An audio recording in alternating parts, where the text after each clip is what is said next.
So here I am in sunny Fort Lauderdale, Florida, aboard the Carnival Conquest, along with about 3,000 other passengers. We are about to set sail for an 8-day cruise to the Caribbean.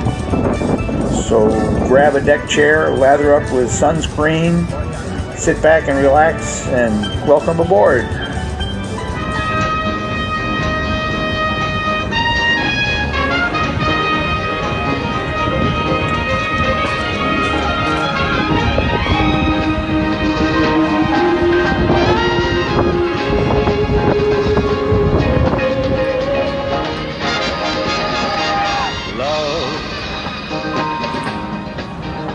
Exciting and new.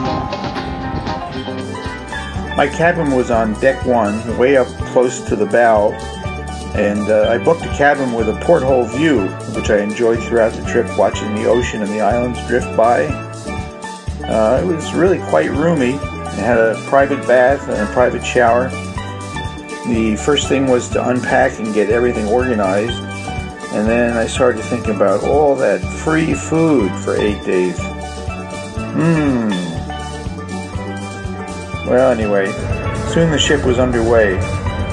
It had bow thrusters and rear twin electric-powered propellers, which could be turned sideways. We were able to push off the dock without any tugboat. In fact, we never used a tugboat throughout the entire 8 days. So, next order of business was to find the Lido deck. Here's the swimming pool, and they have a big outdoor screen, and this is how you find the lunch buffet, which I was the first one there. It actually hadn't opened yet, but here it is. This is where I had most of my meals, and we could sit and eat the meal and watch the ocean drift by. Beautiful view.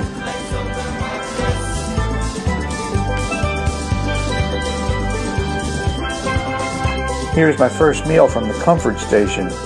Had beef pot pie and chicken tenders and fried plantains, deviled eggs, potato salad. It was really good. You know, if you make your way up to the top deck, which is like 200 feet over the water, at dinner time, there's nobody up there. You have it to yourself. During the day, you can't find a chair to sit down. Well, I was up there about 6 o'clock and had the entire deck to myself. Beautiful view. Ship made about 18 to 20 knots most of the trip.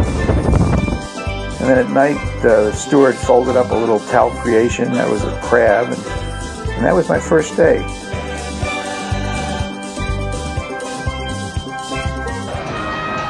Well, after 2 days at sea, I woke up for breakfast and made my way to the Lido deck, way up on deck 9, and walked through the corridors here, past all the paintings that were auctioning off, and there was the buffet lounge and the beautiful islands of St. Martin.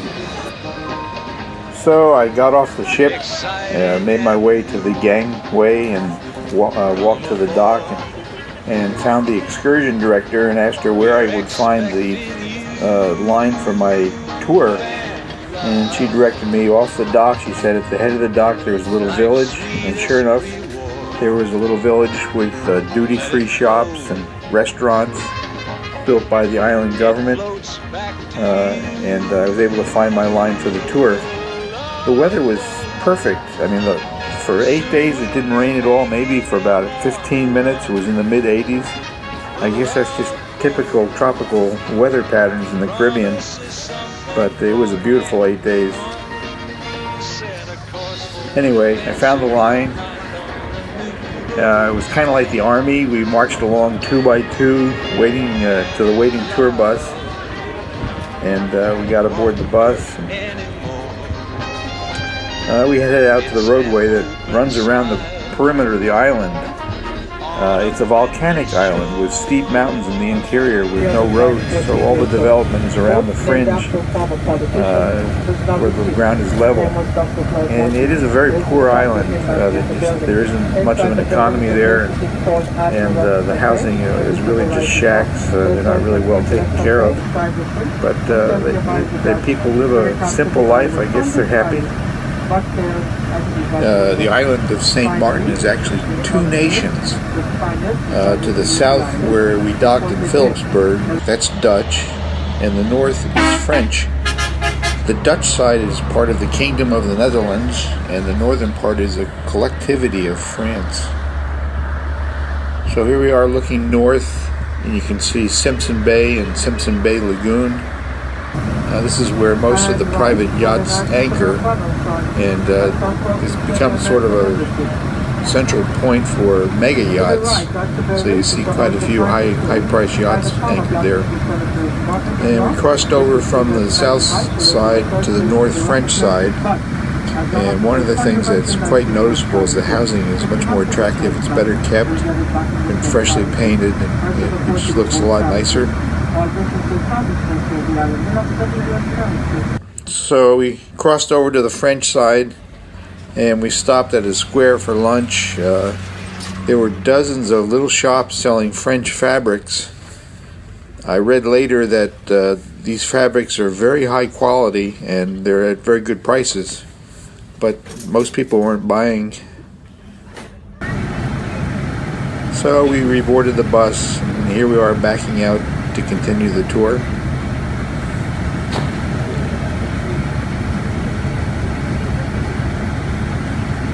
Right to the village. Ahead of right there, there's some buildings that are clustered together. And in a short while, you'll be able to see them up close. What will be seen is the resort.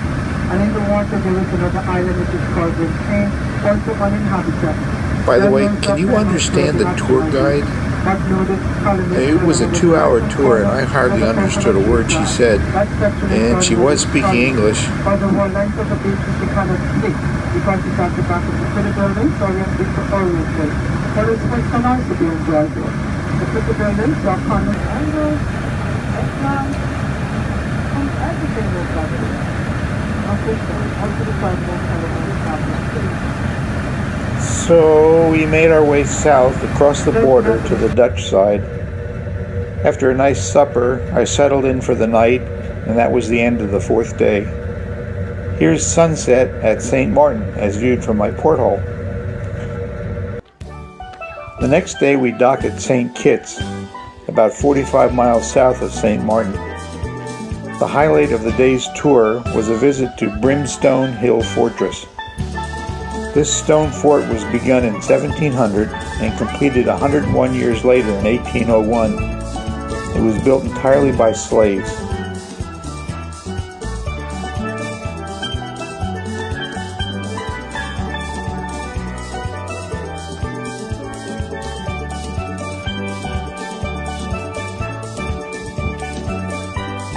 Here's the inner courtyard.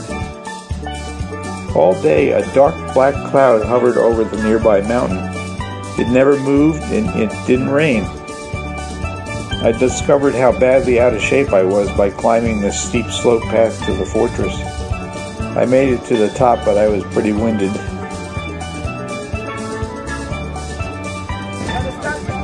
We stopped on the southern end of the island. To the left is the Atlantic Ocean, and to the right is the Caribbean Sea.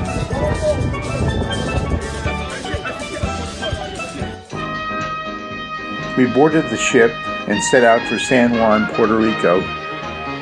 You know, that cloud over the mountain never did move. The sixth day we arrived in San Juan, and the cruise ship docks were in the old city, which was surrounded by a wall built by the Spanish in the 18th century. I had no excursion booked for that day, and I was very pleased to discover that there was a system of free trolleys that moved throughout the old city. So I boarded one and took a tour around the perimeter. It was really quite a nice place. It was clean and freshly painted. The government had just put a bunch of money into renovating the old city to make it more attractive for tourism.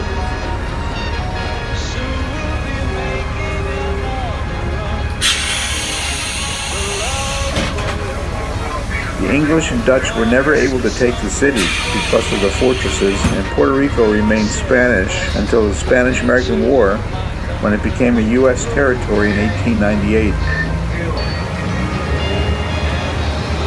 The island still speaks mainly Spanish. Well, that evening I said goodbye to the old stone walls of Puerto Rico. My time aboard was passing quickly. Tomorrow, day 7, will be our final island, the island of Grand Turk in the Turks and Caicos Islands. This nation's main industry was producing salt from the many salt ponds. That industry vanished with the invention of refrigeration, and the nation eventually turned to tourism. Just off the dock was a little shopping district with duty-free stores, restaurants, a large swimming pool, and a beautiful white sandy beach with crystal clear water. Once again, I had no excursion booked, but back on board, the cruise director had announced that there was a last-minute tour available for only $29.95. So I hurried up to the excursion desk and signed up. You can hear what the tour guide has to say, so I'll stop talking and let you listen. It's a small island, but very educated island. We like to do that. Now over here, right there, my mama lived there. Everybody say, hi, mama! All right, we're not going to stop. It's too much mouths for mama to feed, baby. And I live close to mama. I live right next door there, but 6 houses to the right. But mama cooked, I'm the first one there. I came from a large family. My daddy eat a lot of conch. They had to ban him from conch. Fellas, conch is an aphrodisiac. You can eat it from the age of 16 up until 93. Stays in your body for 23 hours. No side effects, baby. I came from a family of 9 brothers and sisters. Ladies, you can eat conch too. You smile all night and sing kumbaya, baby. That's what you do. Now, over here, what you smelling, a little bit of salt ponds. Over here, you smell a little bit of the fish called mullets. The mullets are in the salt pond. I'm not going to put on my speedos and rescue nobody, okay? Come on down. Slowly does it. Slowly does it. Slow does it. Slow does it. Slow does it. I can help you. Take your time. Thank you very much. No rush, guys. It's 3 steps, and the steps are high. If I need assistance, me and Nate is assisting you guys. Please do not rush. We stopped at this little village here, and just off the beach, about 200 feet, the water depth drops down to like 6,500 feet. And there's a lot of little shops here and restaurants, and I stopped at one, and I hadn't had anything to drink the whole cruise, so I figured I'd try one of the rum punches. Well, for $5, it was a nice rum punch. So the rest of the footage from that point on is kind of shaky, but now you'll know why.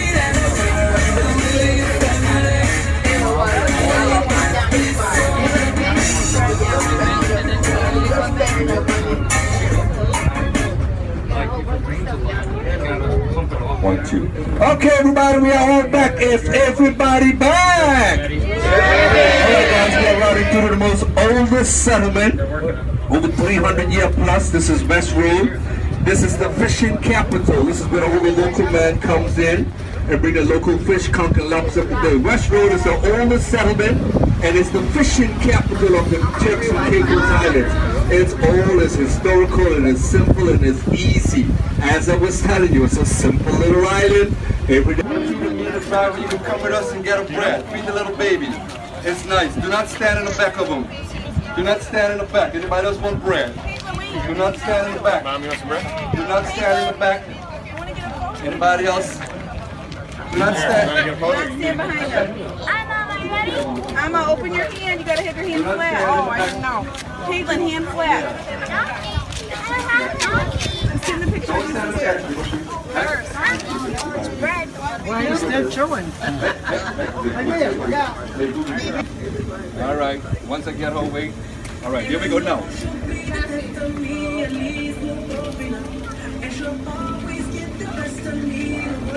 We'll go get it. You got all of it.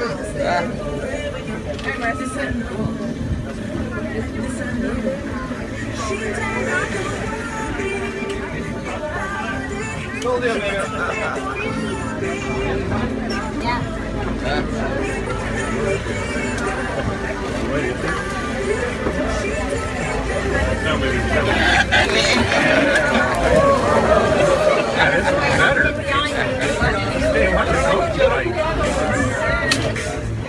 All right. They don't like each other. They don't like each other.